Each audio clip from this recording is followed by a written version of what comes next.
நம்முடைய நெருக்கத்தில் நம்மை நினைத்து விடுவிக்கிற நல்ல கர்த்தருக்கு துதியும் கனமும் உண்டாகட்டும்.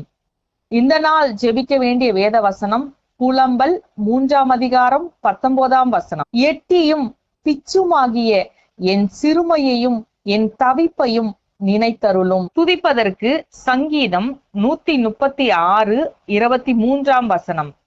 நம்முடைய தாழ்வில் நம்மை நினைத்தவரை துதியுங்கள், அவர் கிருபை என்றும் உள்ளது. மனிதர்கள்ல சிலர் நாம கஷ்டப்படுறதையும் பாடுபடுறதையும் கண்டுக்காம போயிடுவாங்க. சில நேரத்துல பின்னாடி போய் நம்மளை ஏளனமா பேசுவாங்க.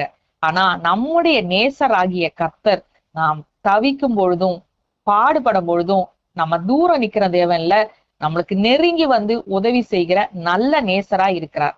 அதனால நம்முடைய சிறுமை, வேதனை, கண்ணீர் எல்லாவற்றையும் கர்த்தர் நோக்கி பார்க்கும்படிக்கு இந்த நாள்ல அவரை நோக்கி ஊக்கமா ஜெபிக்கலாமா? கர்த்தராகிய தேவன் நம்முடைய தாழ்வில் நம்மை நினைத்து நம்மை தூக்கி எடுத்த நல்ல தேவனாய் இருக்கிறார். எந்த சூழ்நிலையிலும் நம்மை கைவிடாத நேசருமாய் இருக்கிறார். அவருடைய கிருபை எப்பொழுதும் நம்மை தாங்கி வந்ததை நினைத்து அவரை நன்றியோடு ஸ்தோத்திரிக்கலாம்.